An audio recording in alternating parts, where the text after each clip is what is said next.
শিৱসাগৰ ডেমৰ ৩৭ নং ৰাষ্ট্ৰীয় ঘাইপথ ঠিকাদাৰ গাফিলতিৰ বাবে দেচাং দলঙৰ ওপৰত নিয়ন্ত্ৰণ হেৰুৱাই প্ৰায় ৪০ ফুট তলত নদীলৈ বাগৰি পৰিল কয়লাভৰ্তি ট্ৰাক।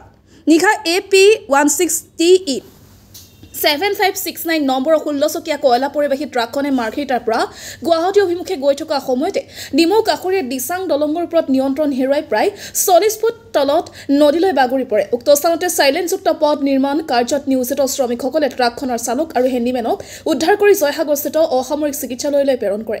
ডিমৌৰ পৰা শিৱকুমাৰ চৌহানৰ report, North East Frontier news.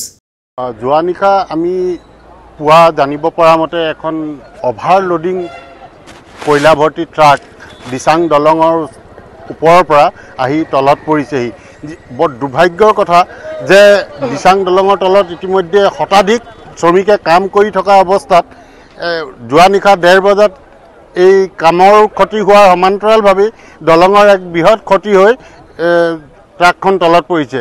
উল্লেখযোগ্য যে NHIDCLৰ কিছু গাফিলতিৰ কাৰণে যোৱা সময়ছোৱাত যিদৰে কাম লেহেমীয়া গতিত চলাই আছে তেওঁলোকে সঠিকভাৱে তেওঁলোকে কাম নকৰাৰ কাৰণে এই দুৰ্ঘটনাবিলাক সংঘটিত হৈছে। আৰু অভাৰলোডিং ট্ৰাকে যি সন্ত্ৰাস চলাইছে সমগ্ৰ অসমৰ বিভিন্ন ৰাজপথত য'তেই যোৱা হয় যে দেখা পোৱা যায় ৰাজপথৰ ওপৰত বহু সময়ত আমাৰ এই অঞ্চলতো ২-৩খন ট্ৰাক ইতিমধ্যে আমি দেখি পাইছোঁ অভাৰলোডিঙৰ বাবেই এই দুৰ্ঘটনাবিলাক হৈছে। মানে আমিতো এইটো মানে ফ'ৰলাইন প্ৰজেক্টৰ চিকিউৰিটি গাৰ্ডে হওঁ।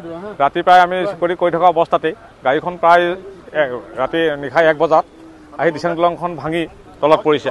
আৰু কালি বিশেষকৈ হ'ল কি আমাৰ মানে কৰ্মচাৰীসকলৰ কালি নাইটত কাম আছিলে, ইটোৰ কিবা এটা মানে অসুবিধাত মানে কৰ্মচাৰীখিনি কালি কাম কৰিব নোৱাৰাৰ দুখত বহুত ভাগ্য ভাল কাৰণে বাচিছে, নহ'লেতো বহুত ক্ষয়ক্ষতি হয়। আৰু ইটোৰ বাবে আৰু এটা কথা হ'ল কি দলংখনৰ দুয়োটা ছাইডে এনেকুৱা এটা বস্তু দিয়ে যাতে গাড়ীবোৰে স্পীড যাতে কমে, নহ'লে আমাৰ পিছৰ পৰৱৰ্তীত আমাৰ বিপদ আহি পৰিব পাৰে।